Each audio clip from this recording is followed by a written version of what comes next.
She's a Republican commentator, previously worked for a Republican president as George W. Bush's former speechwriter. Morning to you. Thanks very much. I'm sure you will have watched this interview with President-elect Trump. What did you make of it? And particularly, let's talk about that pledge to get rid of, to deport some 3 million people.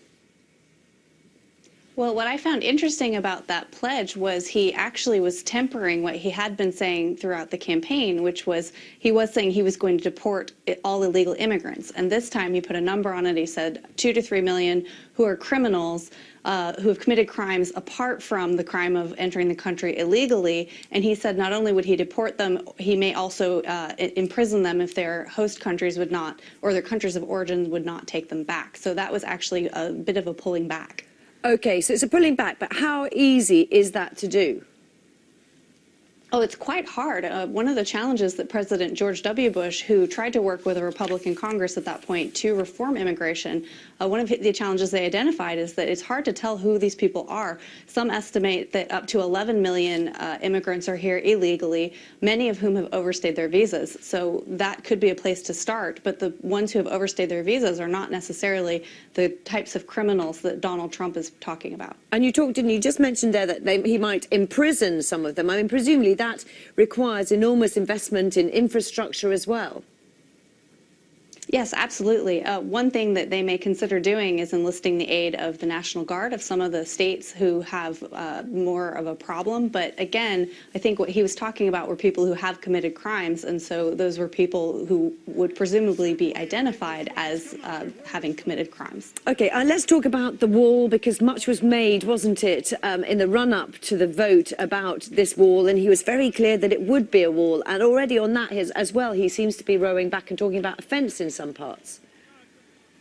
Yes, and that has been in keeping with some of the things we've heard coming from Republican leadership on Capitol Hill.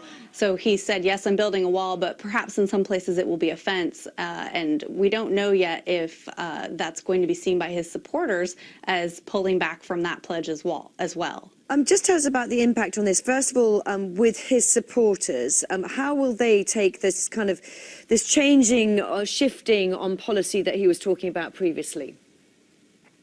I think they're going to wait and see what he does on his first day. He was very clear that there were a number of actions he would take his first day in office, some of which included repealing and taking back a lot of the unconstitutional executive orders that President Obama had issued. So I think it is early for them to come down from that high they're probably riding, having won the election against all of the forecasting of the media, which is another class of people that his supporters tend to distrust.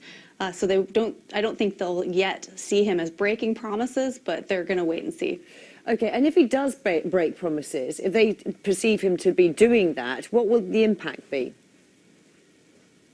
Well, they certainly won't like it, but I mean, they won't have a chance to do anything about it as regards him for another 4 years. But you can bet that the leaders in Congress will be hearing about it, particularly the ones who have to think about another election in 2 years, which is a lot of members in the House. There have been demonstrations in some cities. We know that. What is the atmosphere like in America? Well, it's very interesting. I heard that in Washington, D.C., which is where I normally am, that the day after the election, it was eerily silent. And a lot of people apparently weren't going to work. There was kind of a feeling of mourning in the city. In L.A., a lot of people have put on safety pins in an expression of not being with President Trump. We've seen a few demonstrations in New York, but I think people are taking the lead from President Obama and Hillary Clinton even, who was very gracious in conceding to him in what she said, and even some of the Democratic leaders who have said, and even people of the Republican Party, like Jeb Bush, for example, who said he did not support Trump, even though he was of his party, all of whom have said, we hope that he becomes a very good leader, that he's good for the nation. And I think there's a spirit of wanting to put these things behind them, even if on social media there are still people saying this is not my president. So there are still some disappointment, and I think people on the other side who really thought that Hillary Clinton was going to win struggling to come to grips with what has happened, but the top leaders are saying, okay, let's figure out a way to make this work.